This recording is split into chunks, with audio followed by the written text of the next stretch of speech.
રહ્યું છે, એક મોટા સમાચાર અત્યારે સામે આવી રહ્યા છે, તેના પર નજર કરી લઈએ। પશ્ચિમ બંગાળથી આ મોટા સમાચાર ફરી ભાજપ અને ટીએમસી નું અંતર એ વધી ચૂક્યું છે। બંગાળમાં ભાજપ 141 બેઠકો પર આગળ ચાલી રહી છે, જ્યારે ટીએમસી 121 બેઠક પર અત્યારે પહોંચી છે।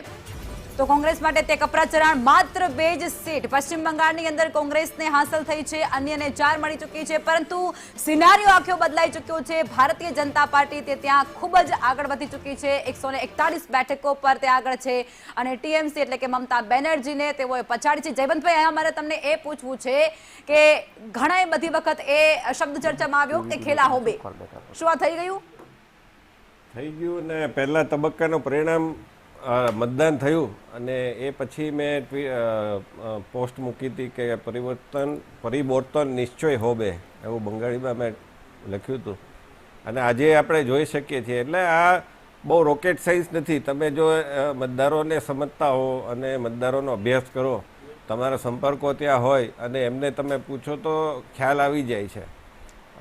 ચિમનભાઈ કોંગ્રેસના છે, અહીંયા વાત કરી એમણે કે ત્યાં પોલીસની CRPF મૂક્યા ને આ બધું। હવે ત્યાં તમે જુઓ કે અધીર રંજન ચૌધરી અને કોંગ્રેસ છે એ મમતા બેનર્જી સામે લડે છે, રાહુલ ગાંધી મમતા બેનર્જી સામે પ્રચાર કરે છે, અને અહીંયા ચિમનભાઈ છે એ ભાજપનો વાંક કાઢે છે। ખરેખર ત્યાં અધીર રંજન ચૌધરીને જો છૂટો દોર આપ્યો હોત તો કદાચ કોંગ્રેસની પણ સ્થિતિ સારી હોત અને કદાચ સત્તામાં પણ હોત। પરંતુ પશ્ચિમ બંગાળને વર્ષોથી જ્યારે સંસ્થા કોંગ્રેસનું થયું ત્યારે ઇન્દિરાજીને ડાબેરીઓના ટેકાની જરૂર હતી, અને એટલા માટે કોંગ્રેસે પશ્ચિમ બંગાળને ડાબેરીઓના હવાલે કરી દીધું। જયવંતભાઈ, જે રીતે મને એક અને એના પરિણામે 34 વર્ષ સુધી ડાબેરીઓનું શાસન રહ્યું। ત્યાં માત્ર દેખાવ પૂરતું જ લડતા હતા। છેલ્લી